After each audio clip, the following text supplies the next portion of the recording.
Selamat pagi, penuh dengan sukacita, kasih Tuhan kita semua ada di tempat ini. Saya bersyukur kurang lebih hampir mungkin 2 tahun ada nggak berjumpa dengan saudara.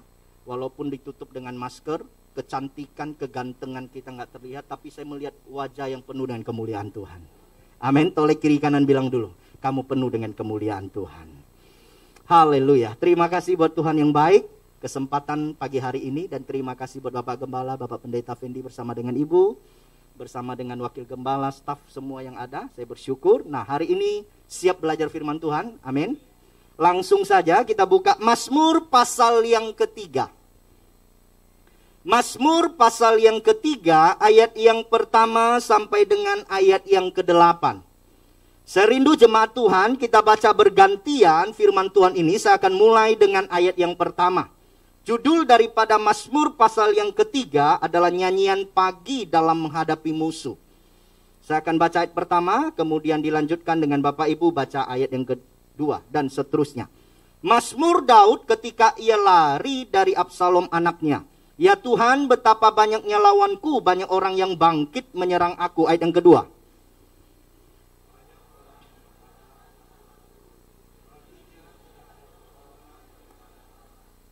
Tetapi Engkau Tuhan adalah perisai yang melindungi aku. Engkaulah kemuliaanku dan yang mengangkat kepalaku. Ayat yang keempat.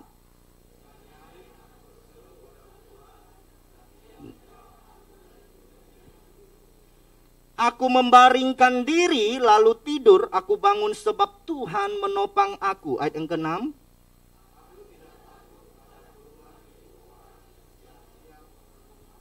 Bangkitlah Tuhan, tolonglah aku ya Allahku, ya Engkau telah memukul rahang semua musuhku dan mematahkan gigi orang-orang fasik. Ayat yang ke-8.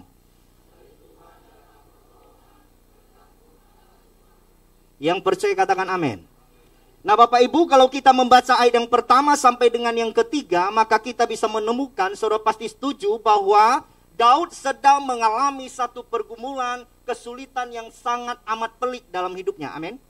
Kalau kita perhatikan perjalanan kehidupan Daud, saudara, Daud tidak hanya sekali mengalami hal yang sulit, hal yang betul-betul pelik, hal yang betul-betul genting dalam hidupnya. Dia pernah mengalami yang namanya musuhnya adalah ayah mertuanya sendiri, yang kita ketahui Saul, saudara. Nah, kemudian setelah selesai, apa yang terjadi? Inilah yang kita baca daripada kehidupan Daud. Dia mengalami satu kesulitan yang sangat pelik, yang tadi kita katakan, saudara. Apa itu? Yaitu anaknya Absalom menjadikan Daud sebagai musuh. Dia memberontak, saudara, ayahnya ini, yang saat itu menjadi raja yang sah. Nah, tentu ada latar belakang. Nanti kita akan belajar bersama-sama. Yang kedua, saudara, bukan hanya itu. Nah, pembangkangannya ini, saudara, kudetanya ini juga didukung oleh orang banyak waktu itu dalam kerajaan. Maka para pengamat, saudara, komentator politik waktu itu berkata, Daud itu sudah selesai. Ini menurut banyak kata orang. Dan Daud mengambil opsi, dia melarikan diri. Sampailah Mazmur pasal yang ketiga ini mengalami pengalaman hidupnya. Dia lahirkan Mazmur pasal yang ketiga yang kita bisa renungkan hari ini. Saya percaya begini, tidak ada orang hebat yang lahir dengan mudah. Pasti mengalami hal-hal sulit dalam hidupnya. Amin. Tapi karena dia menang, apalagi saudara dan saya yang punya Tuhan, bilang kiri kanan, kamu lebih daripada pemenang. Amin. Nah, itulah orang hebat, saudara. Coba lihat dulu, kiri kanan, tatap matanya dengan yakin. Bilang, kamu orang hebat. Amin, saudara. Nah, yang ketiga, saudara, kita melihat bagaimana pemberontakan ini, saudara.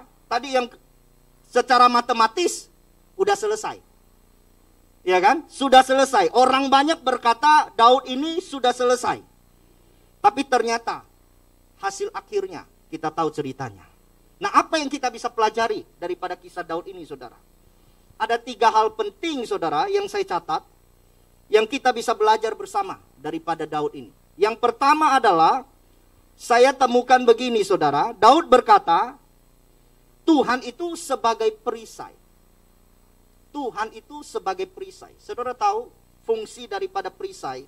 itu berbicara tentang pertahanan. Amin. Nah, perisai, saudara, dipakai untuk bertahan. Daud waktu itu mengambil opsi untuk tidak melawan anaknya. Dia bertahan dan dia melarikan diri. Tapi satu hal yang dia tahu, perisai dalam hidupnya bukan yang lain, tapi adalah Tuhan. Amin. Nah, hari ini mungkin saudara punya pilihan, saudara tidak bisa fight, saudara mau nggak mau bertahan dengan keadaan yang ada. Tapi ketahuilah bahwa perisai saudara dan saya sebagai orang percaya adalah Tuhan Yesus Kristus dalam hidup kita. Amin. Daud mengerti akan hal ini. Maka dia jadikan Tuhan itu tempat perlindungannya. Bukan yang lain. Tuhan sebagai tempat perlindungan Daud. Apa yang kita bisa pelajari daripada pribadi Daud adalah, saudara, dia terkenal dengan satu hal, intimasinya dengan Tuhan. Betul nggak, saudara? Kalau kita kenal Daud, kita tahu ada yang spesial dari diri Daud adalah hubungan pribadinya dengan Tuhan. Maka hari-hari ini bukankah hubungan pribadi kita dengan Tuhan sedang diuji? Ibadah menjadi nggak pasti, betul nggak, saudara? Tiba-tiba gelombang ketiga bisa datang. Kita nggak bisa beribadah seperti ini. Tapi yang menjadi kekuatan fondasi hubungan kita dengan Tuhan adalah hubungan pribadi kita. Yang percaya katakan amin. Oleh karena itu kita bersyukur, saudara, bahwa esensi dari kekristenan, saudara, adalah pengalaman pribadi dengan Dia yang lahir dari hubungan pribadi dengan Tuhan. Oleh karena itu, kalau kita mau punya pengalaman pribadi dengan Tuhan, maka mau tidak mau kita harus punya hubungan pribadi dengan Tuhan. Amin. Kita harus punya waktu khusus dengan Tuhan. Waktu itu bukan bicara 1 jam, 2 jam. Alkitab berkata berdoalah senantiasa. Ya, kenapa kita bisa berdoa senantiasa? Karena memang doa kita bukan bicara tentang sesuatu ritual, aktivitas rohani, keagamaan yang dilakukan oleh banyak orang. Enggak. Tapi saudara dan saya punya satu hubungan yang khusus, anak dengan Bapa, dan punya akses 24 jam. Bukan hanya itu, rohnya dia taruh dalam hidup kita. Maka saudaraku, dimanapun kita bisa bangun hubungan pribadi dengan Tuhan. Yang percaya katakan amin.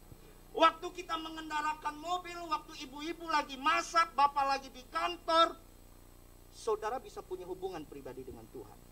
Bakar maaf, dalam kamar kecil pun saudara bisa punya hubungan pribadi dengan Tuhan. Karena dia punya akses terbuka 24 jam. Dimanapun, kapanpun, dalam keadaan apapun, dalam sikap apapun kita bisa berdoa. Halo? Amin gak, saudara? Ya, doa bukan hanya bicara tutup mata, bahasa roh, enggak. Doa bicara hati yang terkoneksi dengan Tuhan. Dan tahu dia bersama dengan kita. Kapanpun, dimanapun, saat apapun dia tetap ada. Itulah Tuhan, perisai dalam hidup kita. Yang percaya berikan tepuk tangan yang meriah. Katakan amin. Amin. Ya, kalau saudara dan saya punya prinsip bahwa Tuhan adalah perisai, maka tidak ada tantangan, kesulitan apapun yang membuat saudara dan saya hidup dalam ketakutan.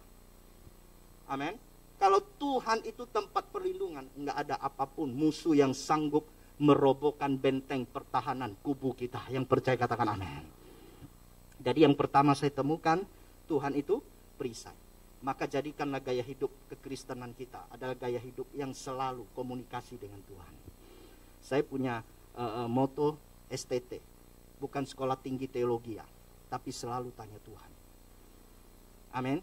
Orang belajar Alkitab teologi 3,5 tahun dapat S1. Lulus S2, iya kan, jadi MTH. Tapi saudara tahu, kita kenal Tuhan nggak hanya 3 tahun, nggak 5 tahun, nggak 7 tahun, tapi seumur hidup. Karena seumur hidup, maka mau tidak mau kita harus selalu STT, selalu tanya Tuhan. Kalau kita selalu tanya Tuhan, maka lahirlah kehidupan kita. Kita punya title sama. Apa itu? STH, saluran tuntunan hikmat. Orang akan tanya Tuhan tentang bertanya melalui kita. Kenapa? Karena dia lihat ada hikmat dalam hidup kita. Amin. Ada sesuatu yang berbeda. Toleh kiri kanan, bilang ada yang berbeda dalam diri kamu. Ada hikmat. Amin. Ya. Yang percaya katakan amin. Yang kedua, Bapak Ibu. Yang kedua, kalau kita baca, Daud ayat yang ketiga berkata, Tuhan adalah perisai. Engkau kemuliaanku dan yang mengangkat kepalaku. Ayat yang keempat, dengan nyaring aku berseru kepada Tuhan. Perhatikan dia berkata, dan ia menjawab aku dari gunungnya yang kudus. Ia berseru kepada Tuhan dengan satu keyakinan. Tuhan pasti tolong dia. Amin. Adakah saudara, Bapak Ibu yang hari ini datang, Anda mungkin berkata, yes, Tuhan pasti tolong saya. Masalahnya bukan dalam gereja. Tapi selesai berdoa waktu kita mulai pulang dalam perjalanan, utang belum dibayar. Cicilan mau dicicil nih besok. Jatuh tempo. Percaya nggak Tuhan tolong kita? Iya kan? Seringkali kita penuh iman waktu berdoa. Masalahnya bukan waktu berdoa, selesai berdoa.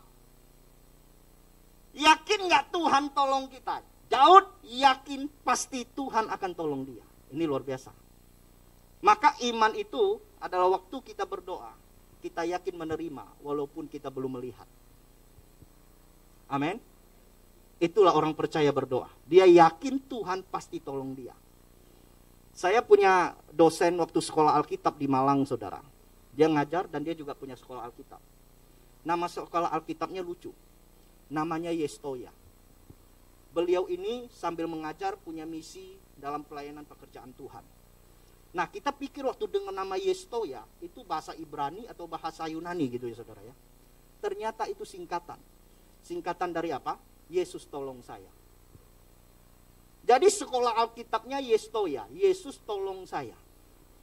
Halo, kita nggak perlu pintar-pintar berdoa. Yang penting kita punya iman dengan Tuhan. Amin. Karena Alkitab menerangkan buat saudara dan saya, doa yang paling singkat, yang paling padat, tapi Tuhan jawab seketika, adalah doanya Petrus, Tuhan tolong. Amin.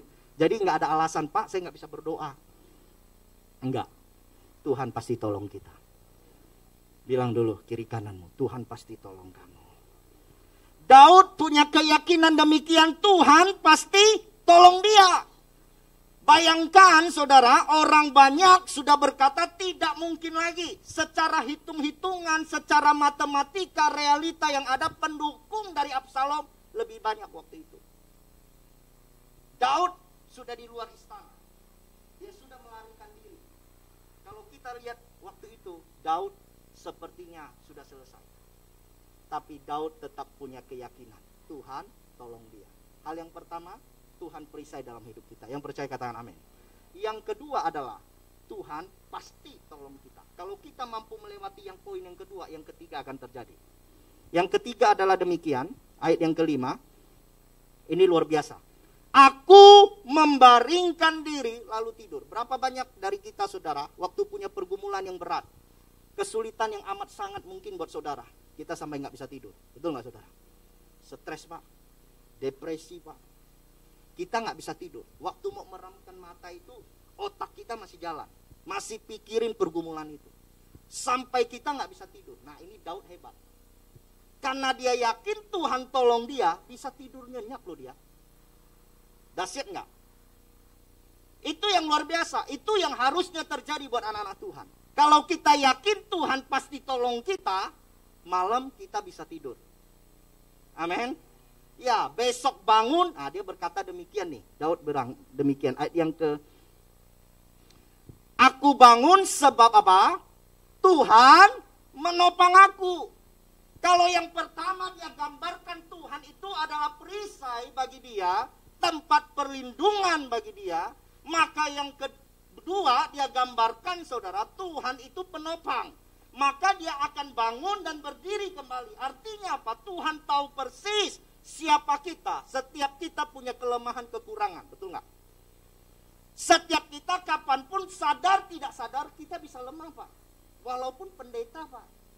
Ya. Siapapun kita. Walaupun sudah khotbah Pak. Walaupun pendoa. Kita bisa lemah. Kita bisa nggak sadar dengan apa yang terjadi ini. Kita bisa nggak tahu. Lemah. Betul nggak? Tapi Daud berkata, Tuhanlah yang menopang. Dahsyat nggak saudara? Tuhan itu memang batu karang, tempat kita berpijak, agar kita tidak goyah. Tapi waktu kita goyah, kita harus tahu, dia juga Tuhan adalah penopang kita. Tangan kanannya selalu memegang kita. Amin. Alkitab bilang kalau orang benar bisa jatuh nggak? Bisa Pak. Tapi karena Tuhan menopang dia, dia akan bangkit dan bangun kembali. Bahkan lebih hebat. Yang percaya katakan amin. Kalau orang benar sudah bangkit pasti lebih hebat. Berkatnya lebih besar. Yang percaya katakan amin. Hari ini bersyukur kalau kita sadari diri kita lemah. Tapi Daud berkata, Tuhan adalah penopang bagiku. Tuhan adalah penopang bagi dia. Amin. Karena Tuhan penopang bagi dia, maka apa yang Daud pilih dalam kehidupannya? Yang terakhir kita belajar dari Daud adalah dia tidak dendam. Betul nggak saudara? Kalau saudara baca kisah ini saudara akan temukan bagaimana kemudian saudara 2 Samuel 18 ayat yang kelima, saudara akan temukan bagaimana Daud ketika dia harus menghadapi Absalom, dia perintahkan kepada kepala pasukan yang dia bentuk. Ada Yoab dan yang lainnya saudara. Dia bilang, jangan ngapa-ngapain Absalom. Waktu dia harus mengambil keputusan. Karena mau tidak mau saudara. Karena Daud terus dikejar. Dan Daud kepingin dibunuh sama Absalom anaknya. Dan apa yang diambil oleh Daud adalah, dia tetap memerintahkan anak buahnya yang dia kumpulkan, jangan ngapain-ngapain Absalom. Walaupun pada akhirnya saudara, Absalom dibunuh oleh Yoab. Waktu dia tergantung dalam pohon tarbantim, Yoab tidak bisa menerima. Kalau saudara pelajari, masalah ini muncul, ada benang merahnya. Daud tidak tegas kepada anaknya, si Tamer saudara. Kenapa? Karena waktu itu saudara, si Samuel itu punya, Absalom itu punya adik namanya Tamar. Tamar ini cantik, adik kandung. Tapi saudara, anak daripada Daud yang lain ternyata melakukan hal yang tidak terpuji. Dia suka dengan yang namanya Tamar ini sampai dia memperkosa akan Tamar. Kemudian karena Daud tidak melakukan sebuah tindakan yang tegas, saudara, apa yang terjadi? Absalom itu dendam. Dia bukan hanya membunuh yang namanya Abnon, saudara, tapi apa yang dia lakukan, dendam itu tetap ada. Padahal dia udah berhasil membuat strategi bagaimana anak-anak raja dibawa pada satu pesta pencukuran bulu domba, saudara. Kemudian anak-anak raja dibawa ikut. Di situ dia buat skenario agar dia bisa membunuh yang namanya Abnon. Nah, Abnon sudah berhasil dibunuh. Harusnya Absalom ini 2 tahun dia melarikan diri, Daud mengampuni. Kemudian dia dibalikan lagi ke istana. Dan apa yang terjadi waktu dia udah ada di istana, dendamnya belum selesai, si Absalom. Nah, dia nggak selesai dengan dendamnya, akhirnya dia membuat satu kudeta yang kita baca. Kepingin membunuh ayahnya, saudara. Karena dendam itu belum selesai. Inilah akibat orang dendam, sakit hati, iri dengki, itu penyakit hati yang sama. Bilang kiri kanan, kamu pasti nggak ada penyakit itu. Amin. Kalau orang hidup dalam dendam, orang hidup dalam iri, orang hidup dalam benci, itu pasti keputusannya seringkali salah, liar, dan tidak ada aturannya. Kalau orang sudah hidup dalam dengki, iri, banyak hal-hal yang di luar akal sehat dia lakukan. Daud memilih dia tidak dendam. Itulah hati yang luar biasa. Amin. Daud tidak dendam. Memang Bapak Ibu semua kita mengalami situasi yang sama hari-hari ini. Keadaan yang tidak pasti. Orang prediksi sebentar lagi gelombang yang ketiga, bla bla bla. Tapi ketahuilah buat saudara dan saya, situasi kita tidak bisa kendalikan, betul? Tapi tahukah saudara, waktu kapal itu berlayar, kapal yang pakai selayar itu saudara ya, dia tidak bisa mengendalikan angin. Tapi dia bisa mengendalikan layarnya untuk mengikuti arah angin di mana harus dia tertuju. Saudara dan saya, kita tidak bisa mengendalikan situasi. Tapi ketahuilah bersama Tuhan kita bisa pegang hati kita. Amin. Oleh karena itu Bapak Ibu yang diberkati Tuhan, saya akan tutup dengan satu ilustrasi. Saudara pasti tahu yang namanya lebah. Lebah dan lalat. Dua binatang ini hampir mirip saudara. Tapi tahukah saudara bahwa lebah itu diciptakan desain matanya saudara. Itu melihat hal-hal yang indah. Melihat hal-hal yang cantik, hal-hal yang manis, itu mata lebah didesain demikian. Lain dengan halnya mata lalat. Mata lalat itu desain lihat yang jorok, lihat yang kotor, yang bau-bau. Maka tidak heran saudara, ketika lebah itu saudara ditaruh di tempat tong sampah pun, di tempat yang bau pun, dia akan tetap melihat di mana ada hal yang indah, di mana ada bunga yang indah, di situ dia tetap ke sana. Maka nggak heran lebah menghasilkan yang namanya madu. Betul nggak? Mahal nggak saudara madu? Saking mahalnya banyak palsunya, betul nggak saudara? Kita nggak tahu kadang mana bedain yang asli sama yang palsu. Nah, lalat kebalikannya. Saudara mau taruh di ruangan ini yang harum, yang dingin, tetap dia cari tempat di mana ada bau sampah yang tidak bagus. Itu lalat. Makanya hasil dari lalat, saudara, kalau saudara lagi makan di meja makan, tiba-tiba lalat itu hinggap, saudara pasti buang makanan itu yang dia hinggapi. Kenapa? Dia berikan bakteri, dia berikan sakit penyakit, dia berikan kuman. Betul nggak saudara? Nah, saya berdoa, Bapak Ibu, saudaraku yang dikasih Tuhan, dalam keadaan yang tidak pasti ini, ketahuilah Tuhan adalah perisai bagi kita. Tuhan adalah Tuhan yang pasti menolong kita, yang terbaik. Yang ketiga, Tuhan adalah Tuhan yang menopang hidup kita. Dalam waktu yang singkat ini saya berdoa, biarlah firman Tuhan menguatkan saudara, memberkati saudara. Percaya Tuhan pulang pasti tolong kita. Berikan tepuk tangan yang meriah buat Tuhan Yesus.